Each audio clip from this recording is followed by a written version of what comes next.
70 জন সাহাবীর ভিতরে একজন সাহাবীর নাম আব্দুল্লাহ ইবনে রাওয়াহা রাদিয়াল্লাহু তাআলা আনহু। তিনি দাঁড়ায় বলেন, ও নবীজি, আমি জানতে চাই আপনাকে এবং আপনার সাথী সঙ্গী যারা আছে, যারা ইসলামের ছায়াতল আশ্রয় গ্রহণ করেছে, তাদেরকে যদি আমরা মদিনায় যাওয়ার পরে আপনার মক্কার প্রতিবেশী, আপনার আপন চাচা, আপনার চাচাতো ভাই, আপনার আপন প্রতিবেশীরা আপনাকে আশ্রয় দেয় না, কিন্তু আমরা মদিনায় যাওয়ার পরে যদি জান দেই, মাল দেই, বাড়িঘর দিয়া দেই, তার বিনিময়ে আমরা কি পাবো? এমত অবস্থা আল্লাহ নবী বলেন, ও আব্দুল্লাহ ইবনে রাওয়াহা, শুনো, যদি আমি এবং আমার সাথীদেরকে তোমরা জানমাল দিয়া হেফাজত করো, আমি রাসূল ঘোষণা দিলাম, বিনিময়ে তোমরা পেয়ে যাবা আল্লাহর তৈরি জান্নাত। আল্লাহর তৈরি জান্নাত তোমরা পেয়ে যাবে। সুতরাং পেয়ে যখন আল্লাহর তৈরি জান্নাত পাইবা, এমত অবস্থায় 70 জন সাহাবায়ে কেরাম প্ল্যান প্রোগ্রাম করলেন, ইয়া রাসূলুল্লাহ, আপনি চলেন আমাদের মদিনায়। তো আস্তে করে একের পর এক সাহাবায়ে কেরাম আস্তে করে আস্তে আস্তে একটা জামাত পাঠাইতে আরম্ভ করলেন।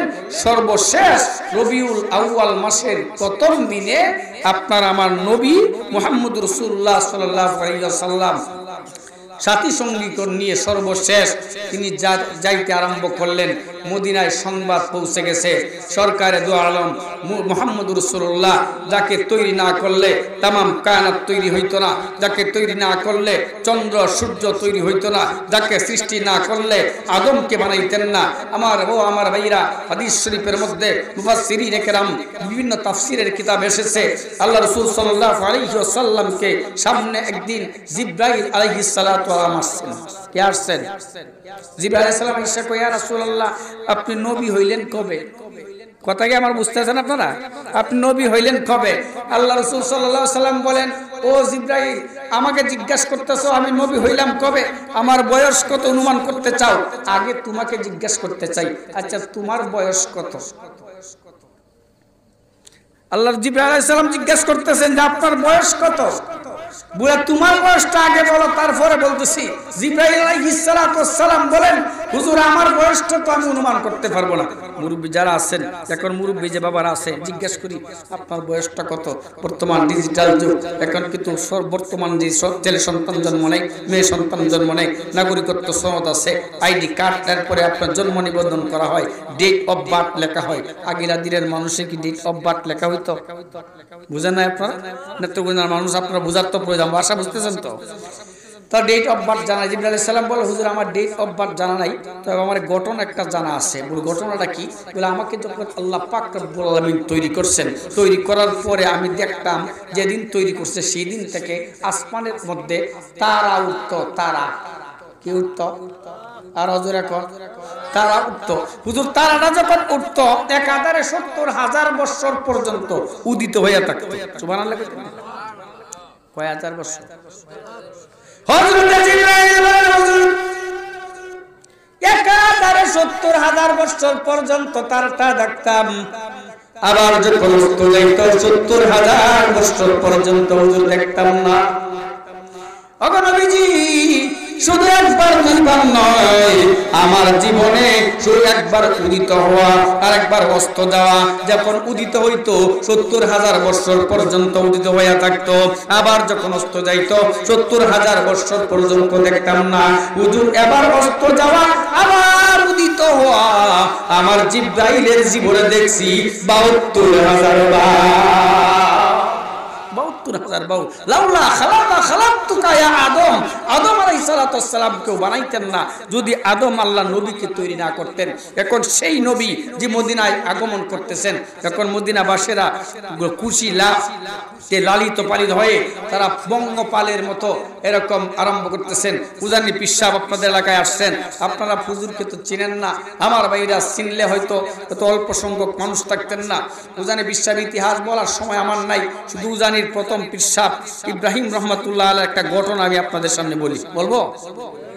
হ্যাঁ, উজানির পিসাব রহমাতুল্লাহি আলাইহি উনি যখন ঘর থেকে বাইর হইতেন, উঠতে বইতে যাইতে আসতে সর্ব অবস্থায় শুধু বলতেন আল্লাহু আল্লাহ আল্লাহু আল্লাহ আল্লাহু আল্লাহ।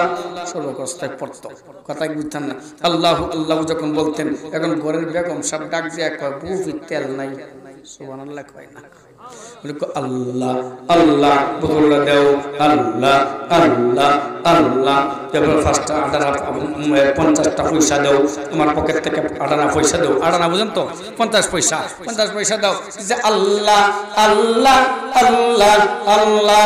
রাস্তা দিয়ে এক লোক যায়, মেয়ে দিকে আও, আল্লাহ আল্লাহ আল্লাহ, নবুতুল্লাহ আল্লাহ আল্লাহ আল্লাহ, 18 পয়সা, আল্লাহ আল্লাহ আল্লাহ আল্লাহ। এটা তেল আনবা, আল্লাহ আল্লাহ আল্লাহ। সন্ধ্যার আগে চলে আসবা, আল্লাহ আল্লাহ আল্লাহ। পাশে যে এক লোক আসিন, একটা মানুষ, সে মরিচকে তো কাজ করতেছে, কি কেত জোরে কর, মরিচকে তো কাজ করতেছে, যে ডাক দিয়া কয়, সাথে যে হুজুরের বিষয়ে এখন আপন একজন মানুষ, তার লাগে ডাক দিয়া কয়, তোরা হুজুর কোনদিন পারবো নিছিন রে, নওজুবিল্লাহ কয় না রে। এই কথা হুজুর যে শুনছে, শুনে ডাক দিয়া কয় আল্লাহ আল্লাহ, বলে দিকে আল্লাহ, যে বাস বাজতেছে কাজ করতেছে, ডাক দিছে, ভয় পাই আইছে, আল্লাহ আল্লাহ। অমুক কি কইছিন রে, আল্লাহ আল্লাহ আল্লাহ। এখন উজানি পিসাবরে যদি কেউ কথা বলে বা আমি যদি শুনি, এখন আমারে জিজ্ঞাসা করে, মুফতি শফিক তোমার এই সামনে অমুক কি কইছে রে, আমার দ্বারা কি বলা সম্ভব? হুজুর আপনারা পাগল কইছে, কথা কয় না। হুজুর বলতেছেন, জিকির করতেছে আর বলেন আল্লাহ আল্লাহ আল্লাহ, তাড়াতাড়ি ক আল্লাহ আল্লাহ, জলদি ক আল্লাহ আল্লাহ। এখন মাথা নিচে দিয়া বলতে পারে না, কেমনে বলবে? হুজুর আপনারে পাগল বলছে। এবার হুজুরের হাতের লাঠি দিয়ে যখন বলতেছেন তাড়াতাড়ি বল, না হয় মাথাটা দুইটা পার করে দিব, লাঠি দিয়ে আঘাত করব। এই কথা বলতে দেরি হয়েছে, ওই বেচারার মুখ দিয়ে বলতে দেরি হয় নাই, হুজুর আপনাকে পাগল বলেছে।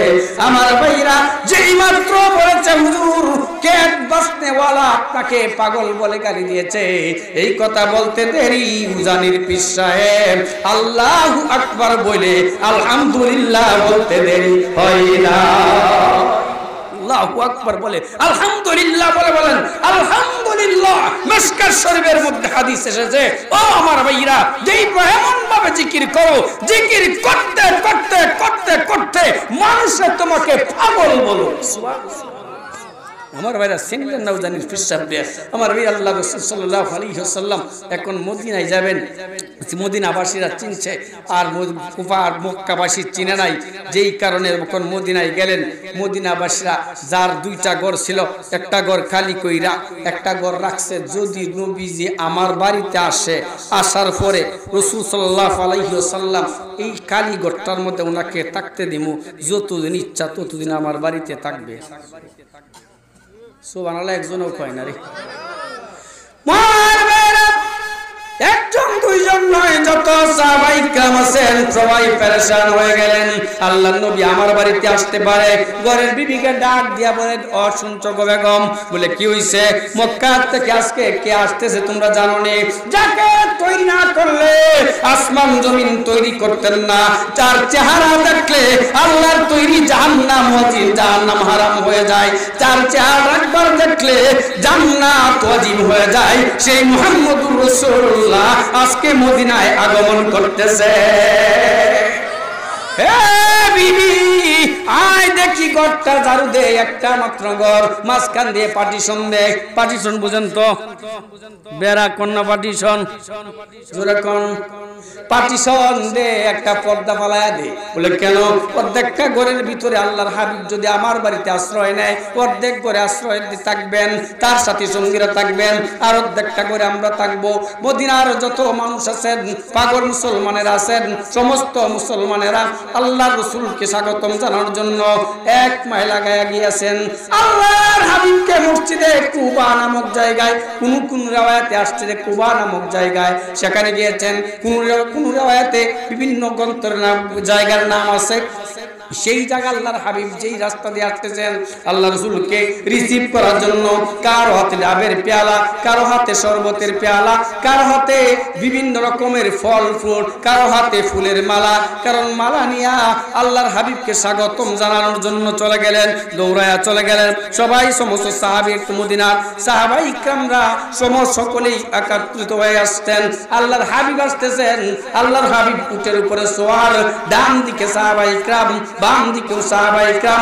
আল্লাহর নবী আয়েশা যখন নামলেন, উট থেকে নামলেন, দাঁড়ানোর উপরে সাহাবায়ে ইকরামরা সবাই রিসিভ করে আল্লাহর পয়গম্বরকে স্বাগতম জানাইলেন। স্বাগতম জানানোর উপরে ডান দিকে সাহাবায়ে ইকরাম, বাম দিকে সাহাবায়ে ইকরাম, পিছন দিকে সাহাবায়ে ইকরাম, মাঝখান দিয়ে বিশ্ব নবীর উটের ভর চলছে, মাঝখান দিয়ে উটের ভর চলছে। এখন উট যাইতেছেন, একজন সাহাবী ডাক দিয়ে কয়, ইয়া রাসূলুল্লাহ হাবিবাল্লাহ, একটা বিষয় আপনার কাছে বলতাম। বলে কি?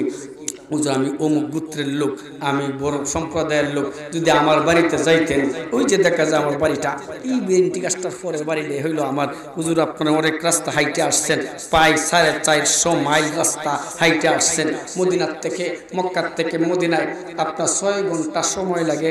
100 ট্রেনে গেলে মদিনা, মক্কা মদিনার যেই বাস, আমাদের দেশের বিমানের যেই পরিমাণ চালু, মক্কা মদিনার বাস এই পরিমাণ চালু। এরপরও 6 ঘন্টা সময় লাগে। আমার ভাইরা, আমি নিজে ঘুরে ঘুরে দেখছি 6 ঘন্টা সময় লাগছে। আল্লাহ তাআলা 2 বার কবুল করছেন। 22 সালে হজ করার তৌফিক দিয়েছেন। উমরা করে আসছি মাত্র কয়েকদিন হচ্ছে। আল্লাহ নবীজির ওই মক্কা থেকে গেছি 6 ঘন্টা সময় লাগছে। এই 22 সালে যখন হজে গিয়েছিলেন একটু সময়টা বেশি লাগছিল, এবছর 6 ঘন্টা লাগছে। এখন বুঝেন, ওই সমস্ত প্রাইভেট কারে গেলে যদি 6 ঘন্টা লাগে, আমাদের দেশের মার্সিডিজ গাড়ি গেলে যদি 6 ঘন্টা লাগে, ঠিক এর চাইতেও বেশি পরিমাণে চালু ওই দেশের বাসগুলা, গাড়িগুলা। তাহলে রাসূল সাল্লাল্লাহু আলাইহি ওয়াসাল্লাম হাইটে আসছেন। এখন বুঝেন, তখন হুজুর আপনার আমার বাড়িতে চললে ভালো হয়।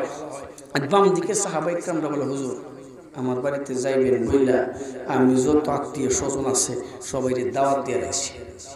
কথা কি আমার বুঝতেছেন আপনারা? হুজুর যারা আছে আমার আত্মীয় স্বজন সবাইকে দাওয়াত দিয়া বলছি আল্লাহর নবী আসবে আমার বাড়িতে, কারণ আমি কুরাইশ বংশের, আমি মদিনার একজন সম্ভ্রান্ত ফ্যামিলির লোক, আমার বাড়ি তো আগে আসবে, আমি অমুক সম্প্রদায়ের লোক, আমার বাড়িতে আসবে। এখন যদি আমার বাড়িতে আপনি তাশরিফ না নেন, তাহলে আমার মান ইজ্জত যায়। কথা কই আমার ভাইরা, মুফাসসিরিনে কেরামরা বলেছেন, ডান দিকের সাহাবীরাও প্রস্তাব করেছেন আল্লাহর হাবিবকে তার বাড়িতে আশ্রয় গ্রহণ করার জন্য। বাম দিকের সাহাবায়ে ইকরামরা বলে আমার বাড়িতে তাশরিফ নেন, পিছনের সাহাবায়ে ইকরামরা বলে হুজুর না, আমার বাড়িতে তাশরিফ নেবেন। এখন আল্লাহর হাবিব চিন্তা করলেন, এখন কি করবেন? যদি বাম দিকের সাহাবীর বাড়িতে তাশরিফ নেই, বাকি 2 দল সন্তুষ্ট হবে না অসন্তুষ্ট? কথা আসতে কয়, অসন্তুষ্ট হবে। পিছনের সাহাবীর বাড়িতে গেলে বাকি 2 দল সন্তুষ্ট হবে, ডান দিক বাম দিকের সাহাবীদের বাড়িতে গেলে বাকি 2 দল সন্তুষ্ট হবে। আল্লাহর নবী টেনশনের মধ্যে পড়ে আল্লাহর কাছে মনে মনে দোয়া করতেছে, আল্লাহ এমন একটা ফয়সালা করে দাও যাতে করে সমস্ত সাহাবীরাই সন্তুষ্ট হয়ে যায়। মুসলমানেরা, যেই মাত্র এই কথা বলেছেন, বসার পর আল্লাহ রাসূল সাল্লাল্লাহু আলাইহি ওয়াসাল্লামের কাছে জিবরাইল আলাইহিস সালাতু ওয়াস সালাম আগমন করলেন। জিবরাইল আলাইহিস সালাম কমান্ডার ইন চিফ কে আল্লাহ, কে আল্লাহ জিবরাইলকে পাঠায়া দিলেন। জিবরাইল আমিন আয়েশা বলেন, ইয়া রাসূলুল্লাহ হাবিবাল্লাহ, ও আল্লাহর পয়গম্বর, টেনশন করার কোনো কারণ নাই। আল্লাহ রাব্বুল আলামিন ফয়সালা করে দিয়েছেন, এই ফয়সালা আপনি মানলে সমস্ত সাহাবীরাই সন্তুষ্ট হয়ে যাবে। ও জিবরাইল, কি ফয়সালা আল্লাহ পাক রব্বুল আলামিন আমার জন্য পাঠাইলেন? ফয়সালা হলো হুজুর, আপনার হাতের উটের লাগামটা আপনি ছেড়ে দেন। উটের লাগামটা ছেড়ে দেওয়ার পরে আল্লাহর হাতে সুপর্দ করে দেন। আমার আল্লাহ উটটাকে যার বাড়িতে নিয়ে যাবে, আপনি তার বাড়িতে আশ্রয় গ্রহণ করিবেন। উটের লাগামটা আল্লাহ নবী ছেড়ে দিলেন, তাস করে উটের লাগামটা ছেড়ে দিয়েছেন।